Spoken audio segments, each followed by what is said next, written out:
Good evening, and thank you for tuning in to the Star of Zion. Tonight, we are bringing you a very special virtual informational session on a resource that is being made available to those in the ministry within the A.M.E. Zion Church. All of the information discussed tonight will be archived, and you can find it on our website at www.thestarofzion.org.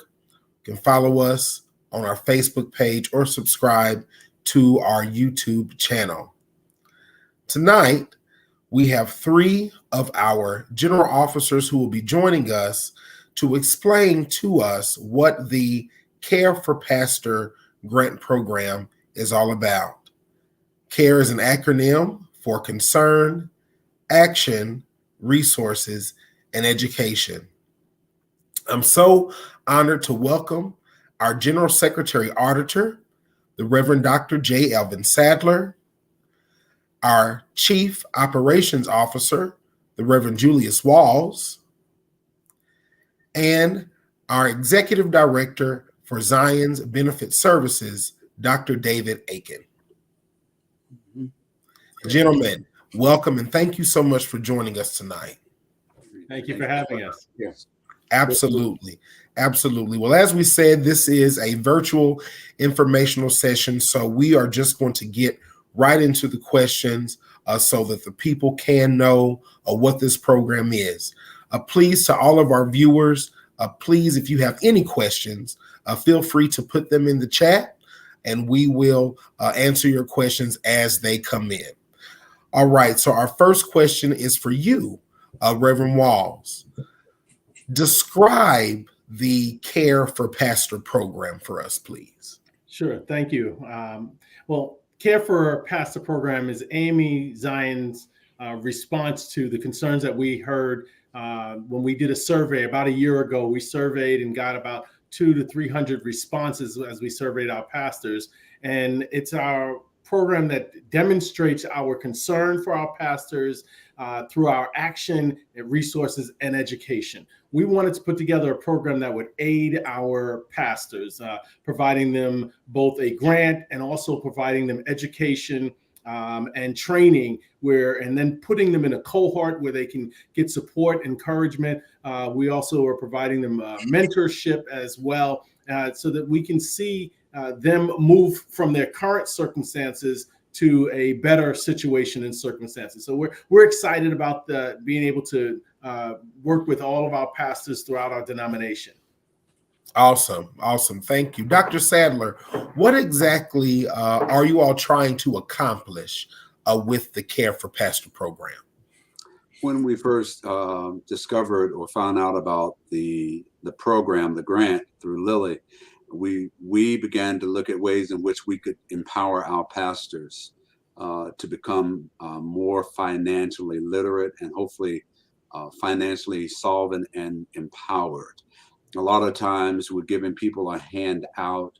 We don't want to give our pastors a handout. We want to give them a hand up.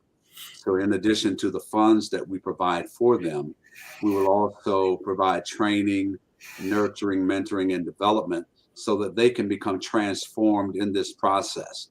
And even their congregations who are participating with them can be transformed and understand the power of money and the power of economics. So we really want to help them to become transformed. Awesome. Thank you so much. Now, I heard both of you all mention that this is a type of grant. Mr. Aiken, how much is the grant? What is the range of funding that is available? And what exactly do applicants need to do to qualify for this? Well, I think that it will be a pretty straightforward and I think relatively simple process. I think Reverend Walls can probably speak best to that aspect or to that, question. But all indications are that it's going to be very straightforward and not really complicated at all, in my opinion. Reverend Okay. Walls? Sure. Yeah, We'll give about $8,000 to $10,000 The range will depend on how many we serve. We're talking about serving between 100 and 120 pastors through our program.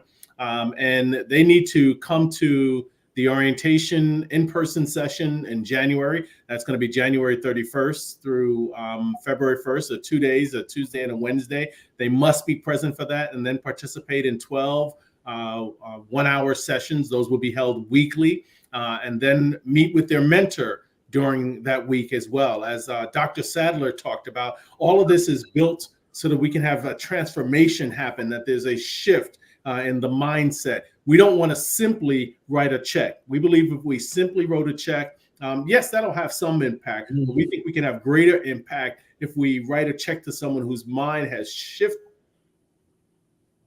to handle money. And so Dr. Sadler will talk a little bit about the coursework that we're talking about doing as well. Okay. Let me just add, if I can. Yes, please. That's a beautiful part about this opportunity for us, is that there's real support that will be available, to our pastors as it relates, to the financial piece of it. But I believe there's tremendous opportunity for us to give some training and educating of our pastors as it relates to, church administration, as it relates to just some business kind of matters that go with being, a pastor in the church. So I'm excited about the opportunity that we have to provide that kind of, again, financial training and other types of training that would be of great value. Awesome. Dr. Sadler, did you have a response to that? And then I have a follow-up question for you, sir. No, not only other than what both of them have said, just reiterating the importance of us bringing those pastors together. And Reverend Walls has already spoken about the January 31st through February 1st dates. But I think we also want them to know that those who are selected, those expenses for travel and lodging will be paid for them by the grant. Oh, awesome. Awesome. Now, Dr. Sadler, Reverend Walls mentioned about how many pastors you all are looking to serve through this. You being our general secretary auditor, the one who keeps our records, are there any requirements as it pertains to tenure for pastors? Do you have to have been pastoring a certain amount of time, been in ministry a certain amount of time? What is there? Are there any stipulations regarding that? Who exactly is eligible for this? That's an interesting question. We've had a lot of discussion about whether or not we will offer it to senior pastors who've been in the trenches for a number of years, or whether we will provide it to newly ordained pastors who may have been in the trenches for less than 10 years. We're just going to allow it to be organic. Okay. And decide which ones we're going to select based upon those who apply, and try to get the greatest amount of impact for those pastors who are, because you can have a seasoned pastor who is bivocational, who has a full-time job, who's making good money, who's got great benefits, and doesn't need this. On the other hand, that may be the same case for a younger pastor. So it's going to be on a case-by-case basis, and we'll decide that. But it's for all A.M.E. Zion pastors, those who apply and those who meet the qualifications for that. And as Reverend Walls has already said, somewhere between 100 to 120 of our pastors in the first cohort. Okay. We plan for this not to be the end, but the beginning of something that we can help to empower more pastors as we go down the road. Awesome. This is a much needed program and just really speaks to you all's vision and just the great work that you're doing in your various departments. Reverend Walls, when and how will you all be receiving applications, and when does the program actually begin? Sure. So technically today is supposed to be the launch day for applications. But the site has been live for over a week now, and we've already received, I think as of early this afternoon, we'd already received 35 applications. But the application deadline is October 31st. And I need to stress that the application deadline is October 31st. If you apply or attempt to apply on November 1st, you will not be included in the process. While we are hoping that this is a pilot program that will serve over the course of the next 2 years, as Dr. Sadler said, 100 to 120 people, we are hoping to be able to secure additional funds. But in this program, the deadline is October 31st for application. The site is open now. You can go to our website, careforpastor.org. You can go to the Star of Zion. You can go to our Facebook page, our LinkedIn page, and click on application and apply now. You can do that now. It takes, we've seen on the 35 or so who've already applied, it takes about 15 minutes to answer some questions.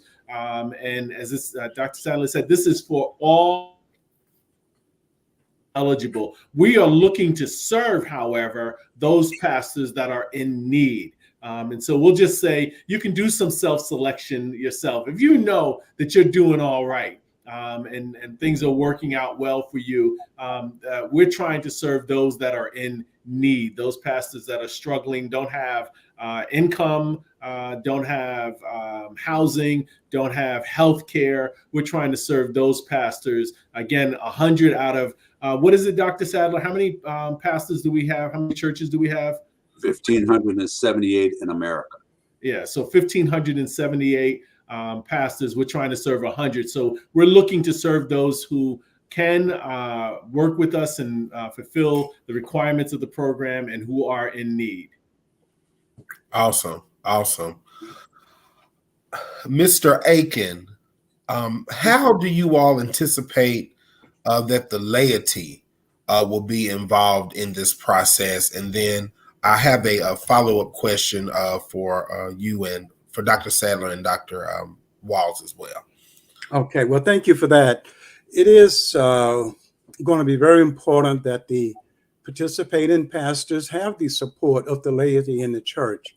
The pastors should select individuals that can be advocates, for them, as there will be some training that's needed among the laity of the church, for church administration as well. So that the pastors ought to look to, in my opinion, the preacher steward, perhaps, the chair of the board of trustees. I've served for many years as both.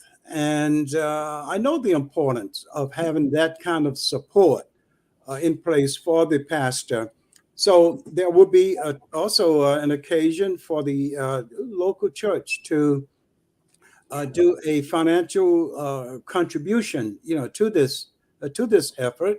If I'm not mistaken, I believe that's about $1,000. But Yes. There again, the laity will have opportunity to be supportive, to the participating pastors along the way. And I think that we have tremendous opportunity here to even lift that part of our ministries up. It's getting more involvement. I mean, real involvement on those on the laity of the church. I love that Dr. Aiken is on with us. He has served as a trustee chair at one of our churches. And so his perspective is critical. And as we talked about, we're again trying to shift the mindset of the pastor and the congregation and our denomination. And so we are saying, as part of that, as Dr. Aiken laid out, we are asking that the pastor selects a leader who can be an advocate in their church for them, for the care of the pastor at the local church. And they must participate in our 6 sessions that we will have for that church leader. And then the congregation must contribute $1,000 to this program. And what we're asking again is that's kind of a seed money. It's a demonstration that they are buying into this, literally and figuratively buying into this shift on how they care for the pastor. And so we're looking for them to do that. That will be a requirement for the pastor to get the grant. All right. All right. Now, as we are talking about the involvement of the lay leadership within the congregation, if I can just get into a few nuances of the application process, are lay people, are they allowed to apply, or the pastor must apply for themselves? Only the pastor. There needs to be, first and foremost, a commitment by the pastor to go through this process, to go through the training, to involve and commit themselves to everything that will be entailed in this process. And so a layperson cannot apply for their pastor. There has to be a commitment, even though there's commitment expected of the congregation. Pastor needs to have some skin in the game. Gotcha. Yeah, so the initiative must be taken by the pastor. Yes. Awesome. Awesome. Thank you so much for that. All right. Dr. Sadler, you mentioned courses that will be taught. There will be a requirement of the grant once you all decide who will be a part of the cohort. Who will be teaching these classes, and what exactly will these courses cover? Well, first of all, let me just say that I want to give kudos to Reverend Walls. Dr. Aiken brought the grant to us. Reverend Walls has really helped to facilitate this process. And it's really been a team effort of all of the general officers being involved in this. And so one of the first steps to the grant was a planning grant. And in that planning grant, we had to spell out what it was that we would do. And one of the things that we had to do was to develop a curriculum, or to talk about developing a curriculum. So once we received the grant, the planning grant, then we went back, we developed a 20-week curriculum that will deal with things from leadership, administration, taxes, proper stewardship, congregational care, pastoral care, a number of different topics that we will deal with over a 20-session period. And what we're going to do is we're going to involve our general officers team to do much of the instruction. And so based upon their skill set, based upon their expertise, those general officers will do the teaching. But then we also have some partners that will be with us, such as Lutheran Social Services that will help us with the financial piece, and also Mr. John Spann, who is the CPA for the A.M.E. Zion Church. He will also play a part in this training. So we're just excited about the opportunity that you have buy-in from all of our general officers who will take an active role in the training and development. Awesome. Awesome. Teamwork makes the dream work. Yes. We are absolutely the chairs of each other's cheering committee. And so it's been fantastic to work with the general officers, Dr. Sadler, and bringing his skill set to the table as working with Hood Theological Seminary and their doctorate program, and United Theological Seminary and their doctorate program, and bringing that to development of our curriculum, along with Reverend Patrick Barrett, who is the General Secretary for Christian Education, and so all of them bringing their skill sets to the table. Dr. Aiken bringing his both view of this, and then bringing Zion benefits to the table, and how they work with distributing the benefits. In fact, our grants will be distributed through, and I just answered his question. I just jumped all over his feet on that one. Sorry, sir. I'm just excited about his involvement with this. How we taking some questions from the comments of our viewers. Someone asked, how many cohorts will there be? I know you all mentioned this being the first one. How many do you all anticipate being subsequent to this first cohort? We expect that we'll be doing 3 cohorts to comprise the 100 to 120 total pastors. So we'll be doing 30 to 40 at this first cohort, and looking at the applications and how the process goes. We'll step back after this first cohort, evaluate how it went, and what adjustments we need to make going forward. All right, wonderful. And someone also asked, will this presentation be available? Yes. Again, if you joined us a little after we started, this will be archived on our website, starofzion.org, and our YouTube channel and our Facebook page as well. So please go back, watch it to get all of the information. What will the role, Dr. Aiken, of Zion's Benefit Services be in this process? Yeah, okay. Well, thank you for that. And I want to just kind of chime in on what has been said about working with the general officers. I have just been absolutely thrilled to be a part of this initiative with individuals who are truly dedicated to what it is that we have here as a very important initiative to our pastors. There's no secret, in my opinion, that there's much needed on the part of the church in support of the pastors, and in order to attract pastors to our ministry as well. Zion Benefits, as Reverend Walls mentioned, will have the duty of distributing payments, administering that aspect of it. But in addition to that, looking for program services that better serve our pastors. There are critical needs as it relates to healthcare, wellness, counseling services, and those kind of personal needs that many of our pastors suffer through and could use help and attention to getting through. So those are the kind of services that we have already started to secure or at least explore.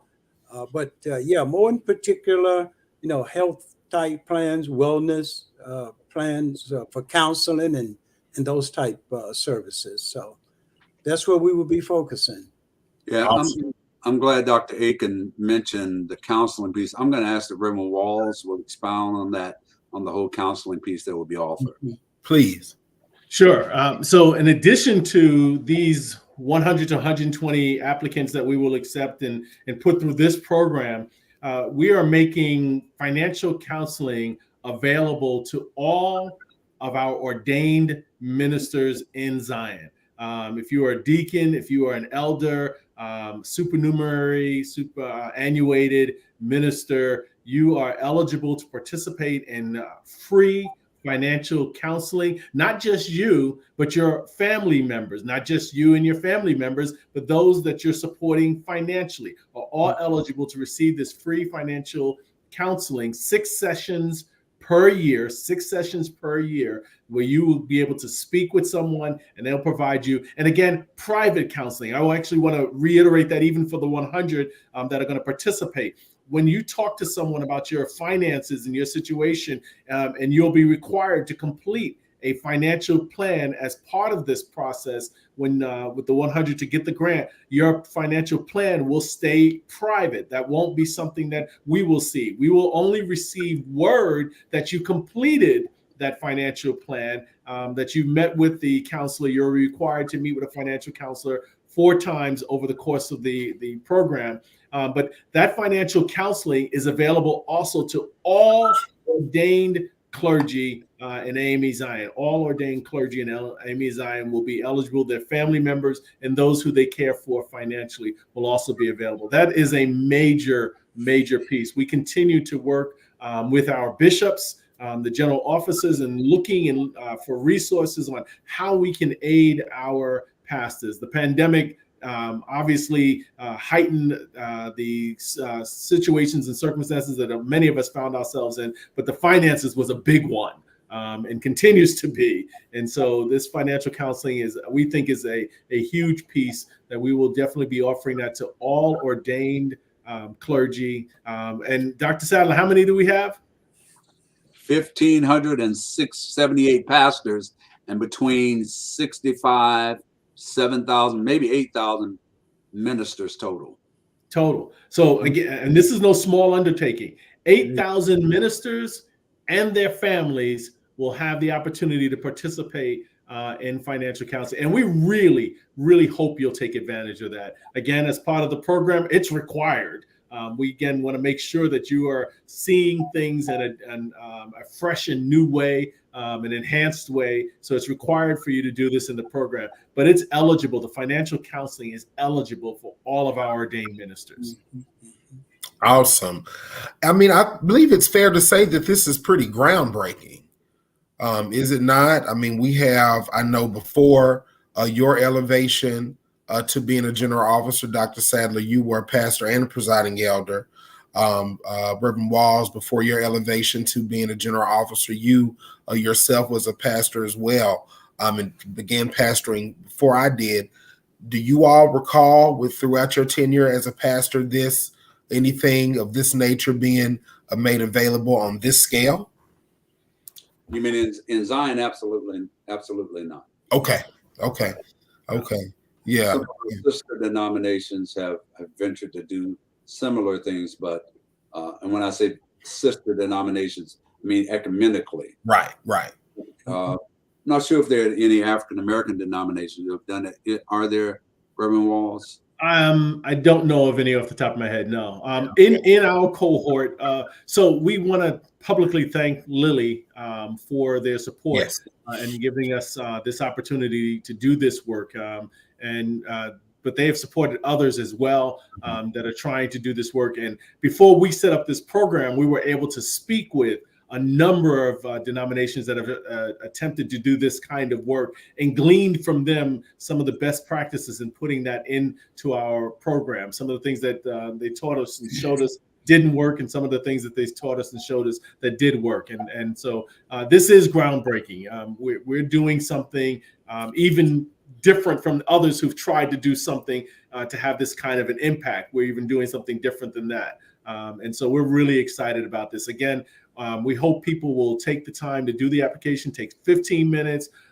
Deadline October 31st. We will announce those that will be in that cohort, that first cohort. We'll announce that by December 10th of 2022, and then you will be present with us. If you accept, you'll be present with us on January 31st and February 1st in person. Must be there. If you can't make it, we'll roll you over to the next cohort, but you won't be able to receive the grant unless you participate in person for those 2 days and then the 12 sessions, as well as having your congregation participate in 6 sessions and contribute the $1,000. All of those are required for you to receive the grant. In fact, the application spells that out for you. And when you sign off on that application, it says, and I agree to do that, and that.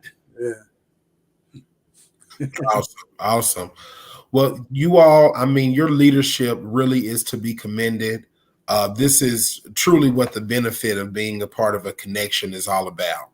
And I thank you all as a pastor and on behalf of my colleagues throughout the denomination for the work that you all have done to really help to enhance the experience of pastors throughout the church. You are definitely to be commended for your vision and for your ability to work together to bring this to pass. This is definitely going to be an awesome thing.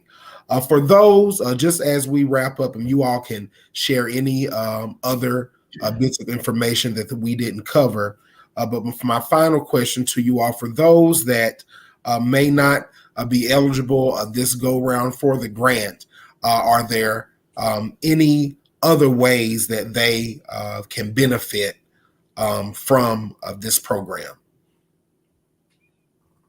Well, again, we talked about the financial counseling. They'll be able to participate in everyone will be able to participate in the financial counseling. And I'm happy to emphasize that. I want people to know and understand that if you're earning $10,000 or you're earning $50,000, you can benefit from financial counseling. And so that will be eligible. All of our ordained clergy will be eligible for that, to participate in that. Okay. And if I may, Reverend Walls, please. A lot of times there's a misnomer when people hear financial counseling. They feel that financial counseling means that I'm in a state of disarray and I need assistance. But included in financial counseling is financial planning and financial management. Yes. And if you talk to Warren Buffett, you best believe that Warren Buffett did not become a billionaire by having poor financial planning and poor financial management. So it's all incorporated. And there will be some behaviors that people have where they will need counseling and correction, but it includes all of that. So don't run away from that word when you hear financial counseling. It incorporates a number of different areas. Awesome. If I may add to that, the part of the financial counseling would certainly involve retirement planning. We have a lot of work to do in that area. So I'm really happy about that opportunity being before us. Retirement planning at the age where all of our pastors are is very, very important. Sooner we can get it going, the younger pastors, fine. We can do something for those that are aged into it, then let's do that too. But I think it's a critical piece of it. And just to piggyback off of what Dr. Aiken just said, a lot of times we feel like you need a whole lot of money. The older you get, the more money you need to put aside. But if you are 25 or 30, if you're putting $10 a week aside for it, you'll be amazed at the power of 72 and how money exponentiates over a period of time and how money begins to work for you. So that kind of information is invaluable to young people to help them to understand the discipline of just setting aside a little bit and how that can really benefit them down the road. Awesome. Now, just one final question. As far as the financial planning piece, is there a separate application for that? Will this information be made available via the annual conference, since this is available to everyone? How do persons get involved in that? Sure.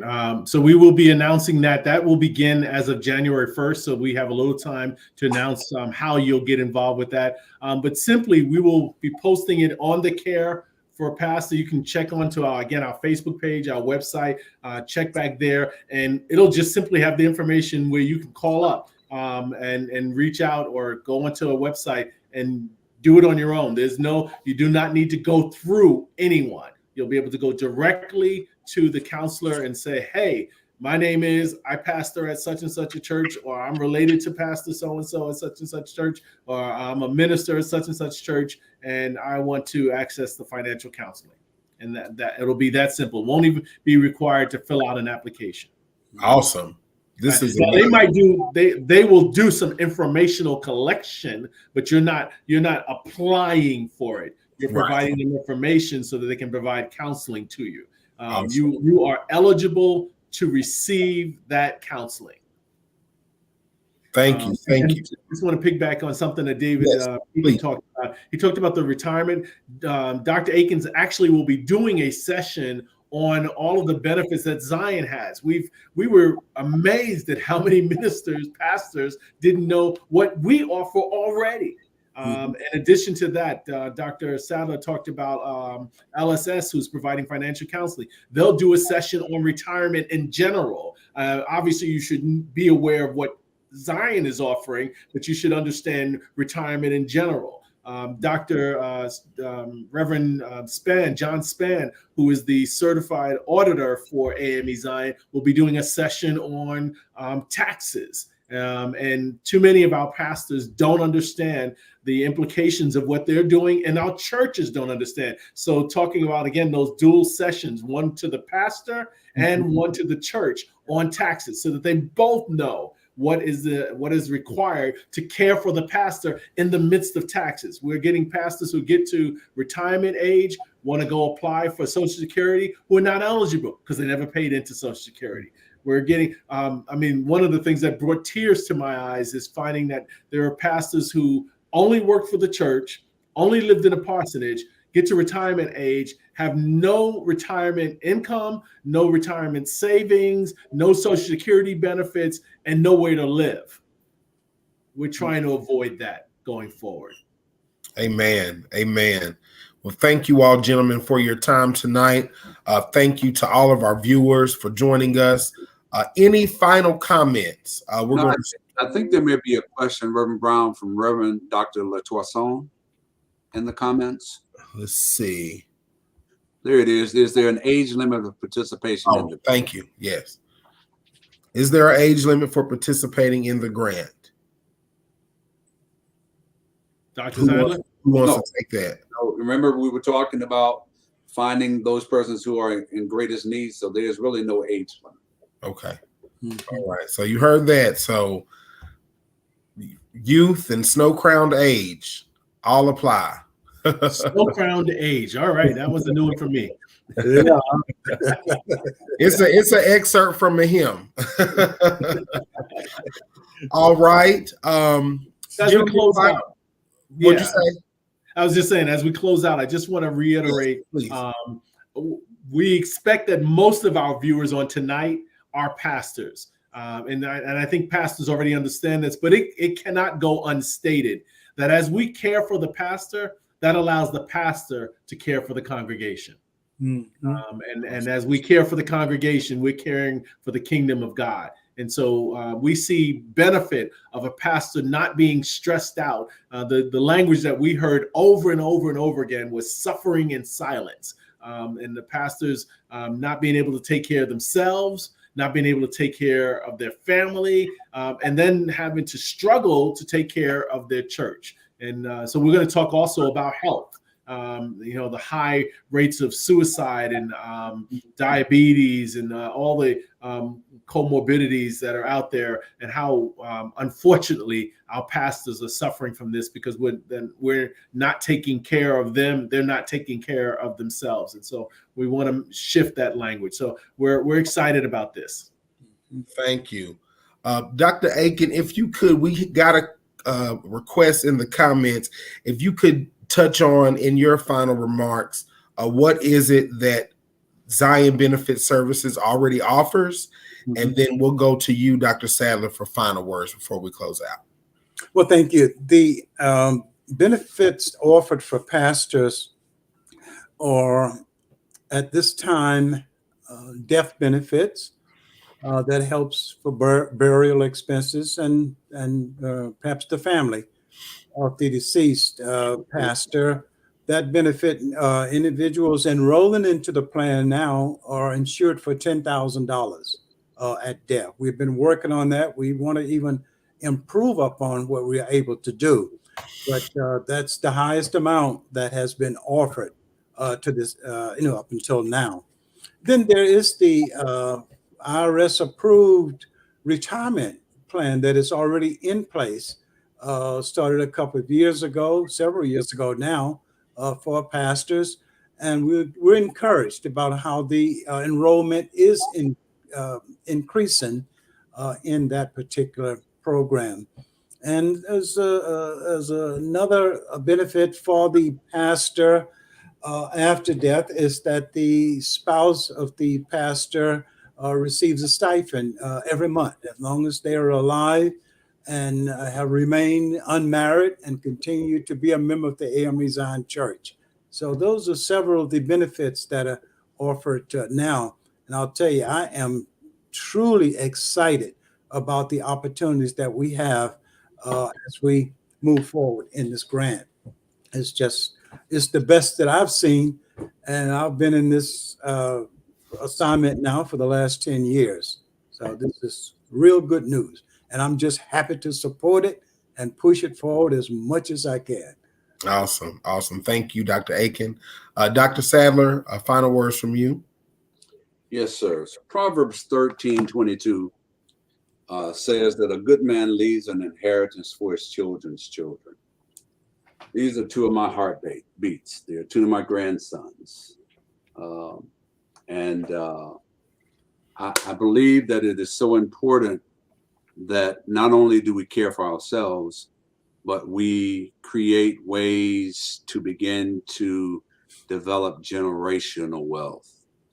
And I believe that this program is a way. We may not see it in our lives, but we we can prepare the road for those who are coming after us, to understand the importance of sound stewardship and financial management, retirement planning, etc.